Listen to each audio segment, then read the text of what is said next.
Michal Bay! I have seen Transformers Age of Extinction. This is the Kal Katster. And I've seen the Age of Extinction in 3D. And Michal Bay's attempt to reinvigorate the franchise of his trilogy that's won over $1 billion is to make everyone sort of evil, dark, and jerky. His new premise was to make it like a fan film almost. And they got rid of Shia LaBeouf and they replaced him with Mark Wahlberg. And yeah, actually that kind of works because I haven't really pictured like Shia LaBeouf as all that great a role for Spike. It was more like Sparkplug was more like Sparkplug way, you know. Anyway, so yeah, and he has and oddly enough, his name is Cade Yeager in the story, and he has a daughter named Tessa Yeager, and she's got a boyfriend named Shawn, something like that, Shane. Yeah, they're lack of originality. A couple of names. The bad guy is called Attinger. He's played by Kelsey Grammer. There's a lot of actors in this. Stanley Tucci plays the other bad guy. He's sort of a pseudo bad guy. Actually, he plays a character that's like Spike. I'm thinking they wanted to keep LaBeouf and make him that guy. This other dude that was named, oddly enough, Joshua Joyce. That was odd. This sort of gruff Texan father guy played by Mark Wahlberg. That's hilarious and strangely amusing. I was amused. Yes, to say the least. So why not have them rip it off? Why not have them do a multi-million-dollar epic movie? They filmed the last one in Chicago. They're going to put this one in Chicago a little bit. Including the bad guy villain who decides he's going to rebuild Megatron as Galvatron, which is kind of like what they did in Transformers Animated when they had Megatron's head. And also, they wanted to make Decepticons of their own, which is Transtech. The evil Strawberg and Transtech, our fan film, decides I'm going to make Transformers so I can destroy the Autobots. And also we have the Maxis Carta guy who in this version is Lockdown, and he also creates Transformers. So yeah, we've got the Carta in there too. We got some Carta Autobots in there. Which is pretty awesome. Yeah, the movie is plot-wise is dumb as dirt, but anyway, so Attinger is the evil warlord who's in charge of it. He's sort of a CIA guy in the story, but he's gone rogue, I guess, and they've decided that the Autobots are evil because somehow Decepticon DNA turns them evil somehow and makes them convinced to rebuild Megatron. And I don't know why they would do that, but okay, why not? They mention the Autobots creators. They're going to go find them. They mention essentially the same plot as the Spark story, but instead this time it's a seed. They find the Spark seed, and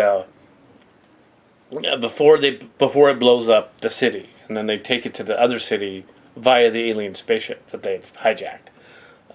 Lockdown has an alien spaceship, and he's flying around in it. It's a Transformer spaceship. I would say actually it's probably Transformers Animated and Transformers Prime. Transformers Prime of which was produced by Kurtzman and Noriki, the Star Trek guys. But yeah, this movie, although it was dumb at times, really dumb, it didn't really wasn't nearly as offensive. The other ones with the Step and Fetch It robots from the second one, or they didn't have a weird Korean computer hacker guy going ooh, I want to hump Shia LaBeouf's leg. Oh yes, here I go. They didn't have that, thank goodness. But they did have someone doing kung fu because it's China, which was kind of silly. But at least they explained in the dialogue. Well, I knew training. I had training, so it wasn't like she just knew kung fu. She said, "Oh, I had training. I knew how to do that." Yeah, before at some point.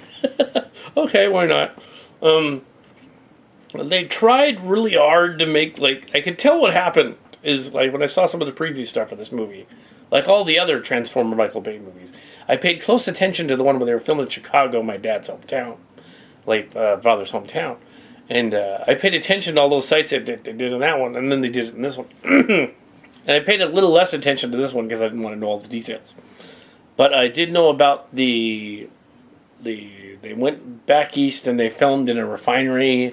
They made it look like Hong Kong. They blew part of it up, and it was a big explosion. It was really cool.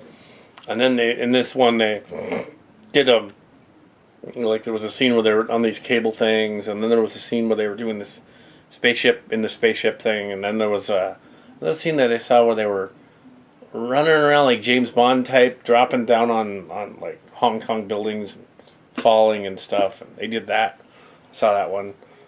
I didn't see much of the inside the lab stuff though. I saw a lot of the on the road stuff where they were out doing the by the mesas and stuff. You know, Optimus Prime.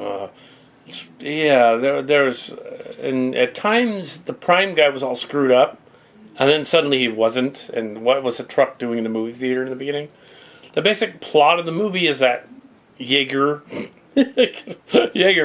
finds this truck in an old movie theater, and it's like it's old but beat up truck. It turns out to be Prime, right? And it's kind of in the preview anyway. It's like, what is it doing there? It's like, didn't it? A semi truck just parked there in my theater. It's got to be a transformer. What else would it be doing there? So they might have. That was funny, but it was a little odd. I guess that's a way of saying, well, YouTube will destroy Hollywood. Not really. YouTube videos don't make nearly as much money as Hollywood does. It's not going to happen. I mean, we've made a bunch of parodies. We don't make any money on them. We should get views. So Michal Bay is in no danger of losing his job over YouTube parodies. So referencing Hollywood going by the wayside vicariously through the internet, which they reference a lot in there, and that's not going to happen. There's going to be some version of it until maybe the 2070 or so. And by then I won't care because I'll be 100 years old. Now, on the rest of it, Cade Yeager and his daughter arguing, of course, the typical bickering family dynamic going on. No shrill mother, but there is a shrill black lady in one scene. There's got to be a shrill black character somewhere in it. There just always is. So there's a shrill black lady realtor at one point. Of course, they conveniently let her off to the wayside real quick, and she has nothing to do with it. And then these CIA bad guys show up because, the CIA corporate guys are always bad guys. And they show up and they basically capture the humans, and Prime has to rescue them. And then later on, Prime and the Autobots have rescued them, and they go and meet out in the desert in a scene that's right out of Transformers Animated. And while they're out in the scene, and they've even got Bulkhead, who they've called Hound, but it's Bulkhead. And he's played by John Goodman, which was hilarious. And he's all like, you're spitting polish, afraid Flintstone, or whatever, And he's all doing that, and they've got one racially insensitive character they probably thought was cool. Was this a Crosshairs guy who's not Crosshairs? That would be Springer. You guys are.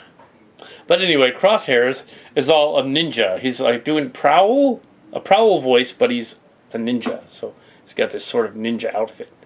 And he looks interesting. The colors are better in this one. You can tell which one is which. But he's stereotypically a Chinese samurai guy. He's like Japanese samurai guy, I should say. And he's really stereotypical. He's like running around. It's like, oh my goodness, dude, really? Dial it back a little bit. It's like, but okay, fine, you're a samurai. That's nice. Robot, yeah. Ninja Turtle, but he's green, but he's a robot. Okay. But, yeah, alright, that's the Japanese samurai guy in Tokyo. See, Michal Bay doesn't know the difference between Tokyo and Japan. Tokyo and Japan, and Hong Kong and China. Two different countries? Yeah. Anyway, so the Dinobots, they show up much later. Just so you know, if you want to just see the Dinobots, about 2 hours into the movie, show up and then you'll see them.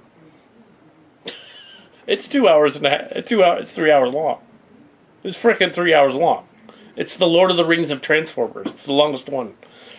And that's kind of an issue with it. It's just too dang long. But I wouldn't say it's the worst one. I wouldn't say it's the best one either, I guess.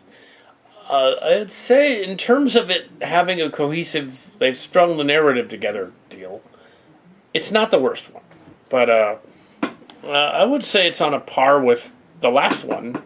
A little bit better than the last one.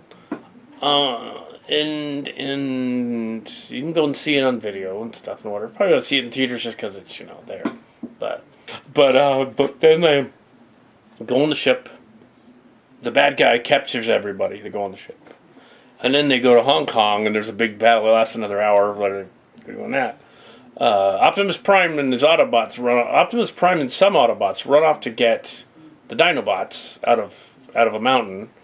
I don't know why they were in China, but they were. And he recovers them, and they go come into the city and fight the Decepticons in this big battle. I'm not going to give away the whole movie because it just came out. There is my sort of rant on it, or blog on it. I'll just see it again to see just how truly bizarre it is. But there you go. Transformers. Michal Bay. This is an earlier shirt from the Trench Tech era. Yes. The oddest thing was to get the 3D glasses and have the lady go, do you want Bumblebee or... She said Bumblebee or Optimus Prime. I didn't know what she wanted. So I was all like, Optimus Prime, I guess? And then she handed me the things with Optimus Prime on the side of 3D glasses. I didn't keep them. And I was all thinking, oh, I should have totally done a Peter Cullen voice there. She'd go, yes, I wish to be Optimus Prime, leader of the Autobots. Of course, Tim does it better, but yeah. But I did it in this one. The Clink Cowpoke allegedly did that. Yeah. Sure. There'll probably be other discussions about it, but that is it. That's Transformers. Michal Bay! Age of Extinction, in which they actually don't really kill the human race. But it'd be funny if they did. Anyway, Tinfoil Robo-Turd, that was my long-winded review of Transformers Age of Extinction. The writer was not a Pine Hill student with us, but he should have been, apparently. Anyway,